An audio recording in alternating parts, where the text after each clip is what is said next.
আসসালামু আলাইকুম। ঢাকার অভিজাত এলাকা, পুরাতন ঢাকা টিকাতলী এলাকার একটি অভিজাত বিল্ডিং থেকে ইঞ্জিনিয়ারিং টেকনোলজি বিডির পক্ষ থেকে স্বাগতম। বরাবরের মতো আজও আপনার পুরাতন বিল্ডিংয়ের ছাদে পানি পড়লে বা রুম ছাদ বা রুম ওয়াল ভেজা স্যাঁতসেঁতে থাকলে বা রুমের মধ্যে দুপুর পর থেকে ছাদের অতিরিক্ত গরম লাগলে মসজিদ, মন্দির, হাউজিং, অ্যাপার্টমেন্ট, গার্মেন্টস ফ্যাক্টরি বা টেক্সটাইল মিল সহ সকল কিছুই জলছাদের বিকল্প আধুনিক প্রযুক্তিতে ওজনবিহীন রাবার জাতীয় কেমিক্যাল দিয়ে কিভাবে 100% water proofing, water sloping, dam proofing এবং হিট প্রুফিং সমাধান নিয়ে কাজ করে আসছে এবং অত্যন্ত কম খরচে বিভিন্ন ডিজাইন সহ সেটা সম্পর্কে আমি বিস্তারিত আলোচনা করব। তার আগে আপনাদের একটি বিষয়ে, অর্থাৎ অ্যাক্রিলিকটা কী এবং এটা দিয়ে আপনি ছাদে জলছাদের বিকল্প হিসাবে যদি কাজ করেন তাহলে কতটা টেকসই হবে এবং এটা পুরাতন বিল্ডিংয়ে যদি ব্যবহার করেন তাহলে পুরাতন বিল্ডিং দীর্ঘমেয়াদী কেন হবে সেটা সম্পর্কেও বিস্তারিত আলোচনা করব। তো আপনারা যদি আমাদের এই আলোচনা বা রাবার সম্পর্কে, অ্যাক্রিলিক সম্পর্কে যদি কারো বুঝতে অসম্পন্ন থাকে বা আমাদের এই বক্তব্যটা যেটা আলোচনা করি, এই আলোচনা সম্পর্কে যদি কারো প্রশ্ন থাকে তাহলে অবশ্যই কমেন্টের মাধ্যমে অথবা স্ক্রিনে দেওয়া নাম্বারে কল করেন। 24 আওয়ার্সের মধ্যে যে কোনো সময়ে জানতে পারবেন, কোনো সমস্যা নাই এবং সেটা জানার জন্য বিনয়ের সহিত আহ্বান করছি। আসলে যে বিল্ডিংয়ের নিয়ে আমি কথা বলতেছি, এই বিল্ডিংয়ের ছাদের উপরে আপনারা দেখছেন যে চতুর সাইডে বস্তায় করে বা বস্তার বাইরে ওখানে টাইলস উঠিয়ে রাখা হয়েছে।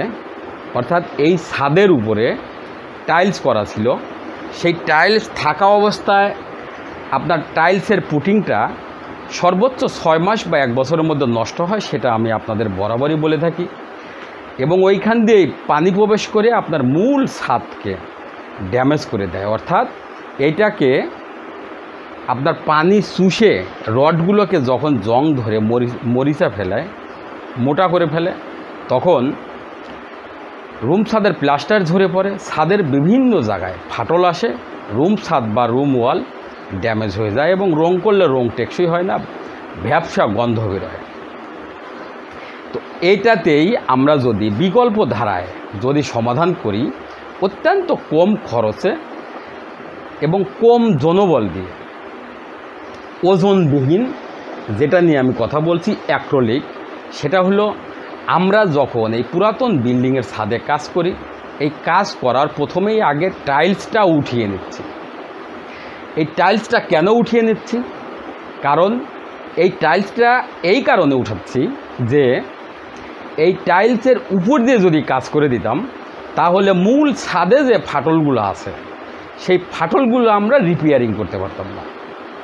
আর এই ফাটলগুলো যদি রিপেয়ারিং করতে না পারতাম তাহলে উপর দিয়ে আমাদের যে কাজগুলো হয় সেই কাজটা থাকা অবস্থায় নিচের টাইলস মূল ছাদ থেকে ছেড়ে দিলে এমনিতেই যদি আমাদের এটা দিয়ে জলছাদ করার পরে যদি 30 বছর যায়, তখন টাইলসের উপর দিয়ে যদি এই কাজটি করা হয় তাহলে সর্বোচ্চ 8 থেকে 10 বছর টেকসই থাকবে। এর পরবর্তীতে আসেন, আমরা টাইলসটা উঠিয়ে নিয়ে মূল ছাদে আগে গান্ডিং করে নিয়েছি। গান্ডিং করে নিয়ে পরিষ্কার করেছি। পরিষ্কার করার পরে এই ছাদে কিছু ফাটল ছিল, সেই ফাটলগুলা শনাক্ত করে নিয়েছি। শনাক্ত করার পরে যেটা অ্যাক্রিলিক সিমেন্টেশন ওয়াটার প্রুফিং, যেটা দিয়ে আমরা যদি জলছাদ করতাম বা ঘোলা দিতাম ছাদে, নতুন ছাদে অনেকেই বলে ঘোলা দেওয়া হয়েছে, কাজ করার পরে সিমেন্ট গুলায় দেওয়া, সিমেন্ট পানি দিয়ে গুলায়ে একদম পাতলা করে দিয়ে যেটা ছাদের উপর দিয়ে ঢেলে দিয়ে হয় সেটাই হলো ঘোলা। তো ওই রকমভাবে আমরা না করে আমরা এটাকে করেছি অ্যাক্রিলিক সিমেন্টেশন ওয়াটার প্রুফিং। অর্থাৎ এটা রাবার এবং সিমেন্টেশন যেটা সেটাও রাবার। তো এটা দিয়ে আমরা যখন ওয়াটার প্রুফিং করব এই ছাদকে, তখন ওয়াটারপ্রুফিং করার পরে যে সমস্ত বিল্ডিংয়ের ছাদ দিয়ে পানি পড়ে, সরাসরি বৃষ্টি হলেই ছাদ দিয়ে রুমের মধ্যে পানি পড়ে, সেই বিল্ডিংয়ের ছাদ থেকে পানি পড়া বন্ধ হয়ে যাবে তাৎক্ষণিক। কিন্তু এর পরেও আমরা এর পরবর্তীতে যে ফাটলগুলো আছে ছাদের, সেই ফাটলগুলো ইউএস থেকে আমদানিকৃত একটি কাঁচা কেমিক্যাল, যেটা সিলিকন অর্থাৎ জয়েন্ট পিলার নামে পরিচিত, যেখানে বড় বড় ব্রিজ, কালভার্ট বা আপনার হাউজিং অ্যাপার্টমেন্টের পিলার এবং কোনো কোনো জায়গায় যদি বড় ধরনের ফাটল আসে, সেই জায়গাগুলো যে কেমিক্যাল দিয়ে রিপেয়ারিং করা হয় সেটার নাম জয়েন্ট পিলার। এবং এটা একটি কাঁচা কেমিক্যাল, এটা দিয়ে যখন আপনার বিল্ডিংয়ের ছাদের ফাটল রিপেয়ারিং করা হয়, রিপেয়ারিং করার পরে ওটা 49 বছর পর্যন্ত এই সিলিকনটা কাঁচা থাকে। অর্থাৎ যতদিন কাঁচা থাকবে ততদিন এটা ফ্লেক্সিবল হবে। আপনার বিল্ডিংয়ের ছাদকে যখন জয়েন্ট করা হয়, জয়েন্ট করার পরেও যদি ভূমিকম্প হয়, ভূমিকম্পে ওইটার কখনো আর ফাটল আসবে না, কারণ যতটুকু দুলবে এইটা রাবারটা অত্যন্ত ফ্লেক্সিবল হওয়ার কারণে ওইটাকে ফাটল হওয়া থেকে মুক্ত রাখবে। এর পরবর্তীতে নিচে যে ওয়াটারপ্রুফিংটা করলাম, এই ওয়াটারপ্রুফিংটা আবার করে এটাকে বান্ডিং করা হয়। বান্ডিং করার পরে এই ছাদে কয়েকটা জায়গাতে অতিরিক্ত গ্যাপ ছিল, যে গ্যাপগুলোতে 5 থেকে 7 ইঞ্চি করে পানি বেঁধে থাকতো। আমরা ওই গ্যাপগুলোকে পূরণ করা সহ ছাদ থেকে যেন পানির লাইন দিয়ে নেমে যায়, তার জন্য 4টা কেমিক্যাল একসঙ্গে করে রাবার বানিয়ে ওইটাকে থিকনেস করে মিনিমাম 2 কোট, উপরে 3 কোট বা 5 কোট ব্যবহার করে 100% ওয়াটার স্লোপিং নিশ্চিত করি। এখানে প্রশ্ন করতে পারেন যে 5 ইঞ্চি থিকনেসটা আমরা কিভাবে করলাম। 5 ইঞ্চি থিকনেসটা আমরা সিমেন্ট ব্যবহার করি না, কারণ পুরাতন বিল্ডিং হোক আর নতুন বিল্ডিং হোক, ছাদের উপরে যদি সিমেন্ট ব্যবহার করা হয় তাহলে ওটা সর্বোচ্চ 6 মাস কি 1 বছরের মধ্যে ফাটল আসবে।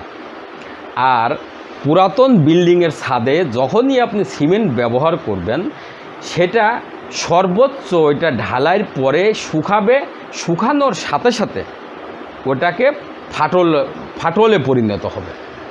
অর্থাৎ এই সিমেন্টের যে ঢালাইটা আছে, সেই ঢালাইটা শুকাইতে সর্বোচ্চ 3 মাস টাইম লাগবে। এই 3 মাসের মধ্যে আপনার বিল্ডিংয়ের ছাদ দিয়ে আর পানি পড়বে না। পরবর্তীতে 3 মাস পরেই আবার যেখানে যেখানে সিমেন্ট দিয়ে ঢালাই দিয়েছেন পুরা ছাদ, নিচে যে ছাদে মূল ছাদে যেখান দিয়ে ফাটল আছে, সেই ফাটল সোজাই আবার ফেটে যাবে। যে কারণে আমরা সিমেন্ট ব্যবহার না করে সিমেন্টের পরিবর্তে এডিসিভ ব্যবহার করি।